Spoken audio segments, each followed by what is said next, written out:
Hello बच्चों। आज आपको घूर्णन गति चैप्टर में एक नया क्वेश्चन कराते हैं।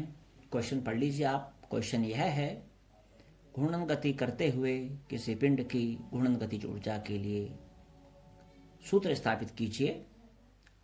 क्वेश्चन थोड़ा सा पूरा लिखा हुआ नहीं है, यहाँ लिखा हुआ है कि किसे क्या तात्पर्य है, आगे लिख लेना आप। इसके लिए सूत्र स्थापित कीजिए, सूत्र या व्यंजक स्थापित कीजिए। ओके कीजिए, कर देना इसको। ठीक है, देखिए जैसे कोई पिंड मान लिया सरल रेखा में गति कर रहा है, तो उस पिंड में गतिज ऊर्जा होती है। आपने देखा होगा, अगर आप फर्श में किसी गोली को लुढ़काते हैं या किसी बॉल को लुढ़काते हैं, तो दूर अगर आपने कोई गिलास रखा हुआ हो तो उस गिलास से टकरा करके उसको गिरा देती है, अर्थात उस बॉल में कार्य करने की क्षमता है। तो हमें ये मालूम है कि अगर कोई पिंड सरल रेखा में गति कर रहा है तो उसमें कार्य करने की क्षमता होती है। ऐसे ही अगर कोई पिंड घूर्णन गति कर रहा होता है, जैसे कि लट्टू घूमता है, तो उसमें भी कार्य करने की क्षमता होती है। आप एक काम करना, आप एक घूमते हुए लट्टू में आप एक कागज की छोटी सी पुड़िया बना करके उस पर फेंकना। आप देखेंगे वो लट्टू उस कागज की छोटी सी पुड़िया को दूर फेंक देता है, अर्थात उसमें उसकी घूर्णन गति के कारण, लट्टू में उसकी घूर्णन गति के कारण कुछ कार्य करने की क्षमता है। इसको उस लट्टू की या उस घूर्णन गति करते हुए पिंड की घूर्णन गतिज ऊर्जा कहते हैं। तो परिभाषा क्या बनी घूर्णन गतिज ऊर्जा की? ये ऊपर देख लीजिए आप, ऊपर वाली लाइन, कि किसी पिंड में उसकी घूर्णन गति के कारण जो ऊर्जा होती है या जो कार्य करने की क्षमता होती है, उसे उस पिंड की घूर्णन गतिज ऊर्जा कहते हैं। क्लियर है बिल्कुल? अब हम इस घूर्णन गतिज ऊर्जा के लिए सूत्र स्थापित करते हैं। देखिए, मान लिया ये एक पिंड है और ये पिंड इस घूर्णन अक्ष, जैसे घूर्णन अक्ष है और ये एक पिंड है और इसके चारों तरफ ये ऐसा ऐसे लट्टू की तरह घूम रहा है आपका ये। ओके, तो हम क्या कहेंगे कि माना ये पिंड है, ये किसी अक्ष के परितः, ये अक्ष जो लाइन खींची अक्ष माना हमने इसको, इसके परितः ये घूर्णन गति कर रहा है और इसका कोणीय वेग ओमेगा है। अब हम क्या करेंगे, हम इसके किसी एक कण को लेंगे और उस कण की हम गतिज ऊर्जा निकालेंगे, घूर्णन गतिज ऊर्जा निकालेंगे, और फिर उस कण की सहायता से इस पूरे पिंड की घूर्णन गतिज ऊर्जा निकालेंगे।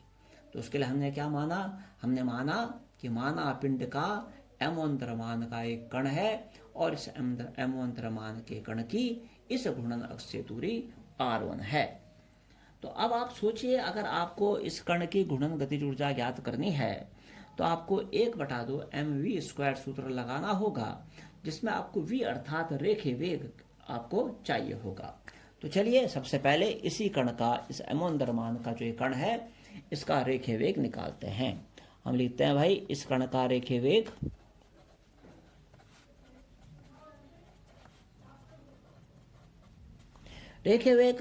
m1 है, द्रव्यमान का कण है भाई, m1 द्रव्यमान का कण, इसलिए हम 1 ले रहे हैं।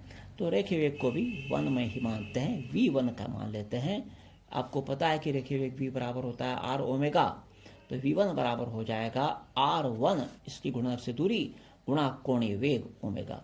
आपको पता है कि अगर कोई पिंड घूर्णन गति करता है तो उसके जितने भी कण होते हैं सबका रेखीय वेग अलग अलग हो सकता है, लेकिन कोणीय वेग सबका समान होता है, अर्थात सारे कण समान समय में समान कोण घूमते हैं, कोण समान होता है भाई। तो सबसे पहले तो कोण के आगे 1 2 मत लगाना, ये तो सबके लिए, चाहे कण m1 द्रव्यमान का हो, चाहे m2, चाहे m3, कोई सा भी कण हो, सबके लिए कोणीय वेग ओमेगा ही लेना पड़ेगा। तो हमने इस कण का कोणीय वेग निकाल लिया। अब हम इस कण की घूर्णन गतिज ऊर्जा निकालते हैं। इस कण की घूर्णन गतिज ऊर्जा, ये क्या आ जाएगा, इसे k1 मानते हैं। 1/2 m1 v1² का सूत्र लगाएंगे। 1/2 m1 v1² की जगह r1 ओमेगा का होल स्क्वायर करेंगे, आ जाएगा r1² ओमेगा², समीकरण नंबर 1। तो आपने देखा कि आपने m1 द्रव्यमान का जो कण था, इसकी घूर्णन गतिज ऊर्जा निकाल ली। इसी प्रकार से जो अन्य कण हैं उनकी गुणन गतिज ऊर्जा भी निकाल सकते हैं। तो उसको ऐसा लिखा जाएगा, इसी प्रकार m2, m3 dash dash dash mn, मान लिया n कण है, द्रव्यमान के कणों की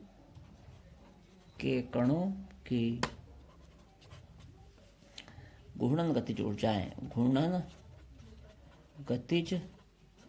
ऊर्जाएं क्रमशः क्या होंगे बोलो, क्रमशः 1/2 यहीं पर रखना है m2 r2 square omega square, 1/2 m3 r3 square omega square dash dash dash होगी।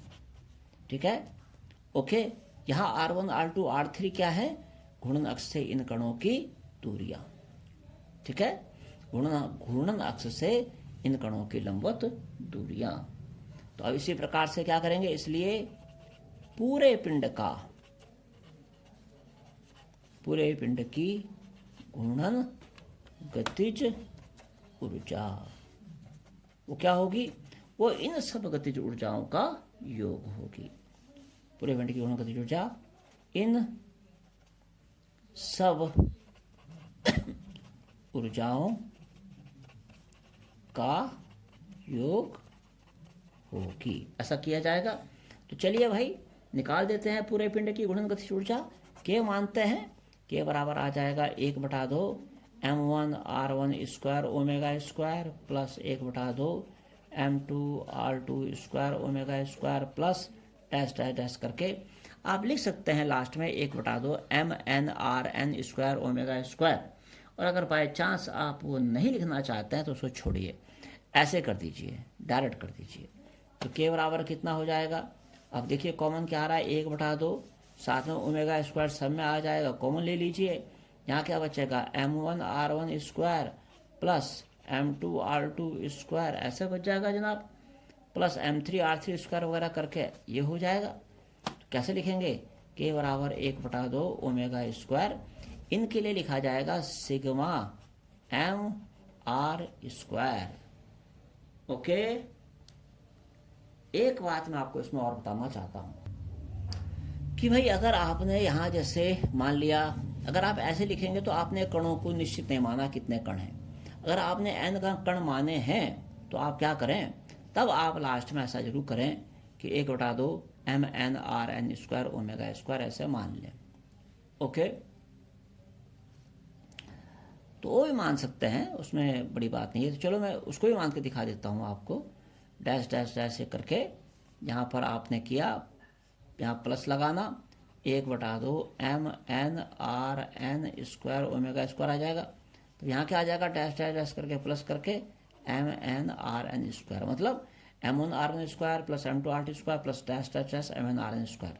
अगर ऐसा करोगे तब यहाँ पर आपको पता चल गया कि भाई, तब आप इसको कैसा कर सकते हैं, mi स्क्वायर ऐसा लिख सकते हैं। और i की वैल्यू यहाँ कहाँ से स्टार्ट है, 1 से लेकर के n तक। जैसे ये i है, इसे हमने i माना, 1 2 3 इनको i मान लिया। ओके, तो i कहाँ से स्टार्ट हुआ, देखो 1 से, यहाँ 1 1 है, फिर कहाँ तक, यहाँ 2 2, और लास्ट में कहाँ, n तक। तो आप बिना i = 1 to n भी कर सकते हैं। अगर वैसा करेंगे तो इसको मत लिखना। ओके, और अगर ऐसा लिखना चाह रहे हो तो इस तरह से लिख लेना। अब आपके समझ में आ गया होगा। तो के बराबर क्या हो जाएगा, 1/2 ओमेगा स्क्वायर, और सिग्मा mr स्क्वायर आपको पता आई होता है, तो ये हो गया आई। तो समझ में आ गया ना, के = 1/2 ओमेगा स्क्वायर आई या आई ओमेगा स्क्वायर। जो आपको याद करने में आसान लगे उसको आप ऐसे उतार लीजिए, समझे। यहां से हम जड़त्व आघूर्ण की एक परिभाषा भी बना सकते हैं। कैसे बनाएंगे मैं आपको बताता हूं। यहां से ले लेंगे I = 2, यहाँ आएगा 2k/ओमेगा स्क्वायर। तो यदि भाई ओमेगा 1 है तो भाई I बराबर हो जाएगा 2k। यदि ओमेगा 1 है तो I 2k हो गया। यानी कि अगर कोणीय वेग एकांक हो तो उस स्थिति में जड़त्व आघूर्ण जो है वो घूर्णन गतिज ऊर्जा के दुगने के बराबर होता है। तो इस परिभाषा को कैसे बोलेंगे? देखिए एक बार दोबारा सुन लीजिए, ये आपका डेरिवेशन यहीं पे कंप्लीट हो गया है। इसके आगे अब मैं ये क्यों कर रहा हूँ, ये मैं अब जड़त्व आघूर्ण के लिए एक अन्य परिभाषा बना रहा हूँ।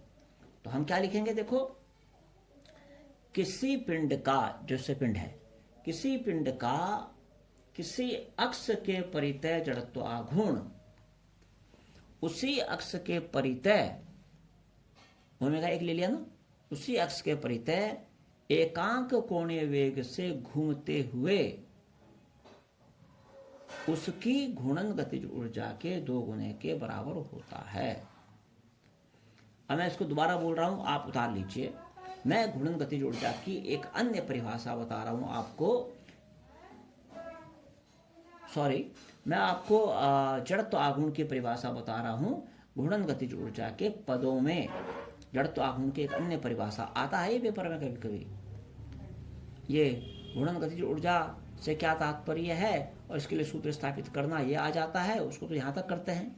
उसके बाद सवाल में लिखा होता है इसके आधार पर जड़त्व आघूर्ण की घूर्णन गतिज ऊर्जा के पदों में परिभाषा दीजिए। तब इतना करने के बाद तब हम कैसे करेंगे, हम यहाँ लिखेंगे I = 2k/ओमेगा²। अब यहाँ कैसे करेंगे, यदि ओमेगा 1 है तो I = हो गया 2k, अर्थात परिभाषा क्या बनी कि किसी पिंड का किसी अक्ष के परितय जड़त्व आघूर्ण, ये पिंड है और ये अक्ष है, किसी पिंड का किसी अक्ष के परितय जड़त्व आघूर्ण उसी अक्ष के परितय, इसी अक्ष के परितय घूर्णन गति कर रहा ना पिंड, तो कैसे लिखेंगे, उसी अक्ष के परितय, ये देखो, एकांक कोणीय वेग, ओमेगा 1 है ना, एकांक कोणीय वेग से घूमते हुए उसी पिंड की घूर्णन गतिज ऊर्जा के 2 गुने के बराबर होता है। हो गया परिभाषा। लास्ट में एक बार से और बोल देता हूं, उतार लीजिए आप।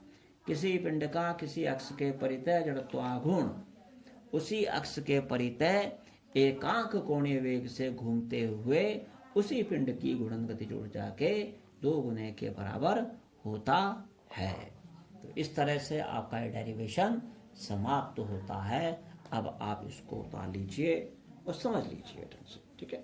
एक बार और बता रहा हूं मैं, जैसे ये 1 2 करके हमने यहाँ पे I लिखा ना, अगर आपको इस I को लिखने में दिक्कत आ रही है, कुछ बच्चों को दिक्कत आती है, सब बच्चों की कैपेसिटी सेम नहीं होती है, तो उनके लिए कह रहा हूं मैं, वो केवल इतना लिखें कि = 1/2 m1r1² ओमेगा² प्लस 1/2 m2r2² ओमेगा², इसे छोड़ दें लास्ट में, plus dash dash dash 1/2 mn/rn² ओमेगा² को छोड़ें, खाली यहाँ तक लिखें।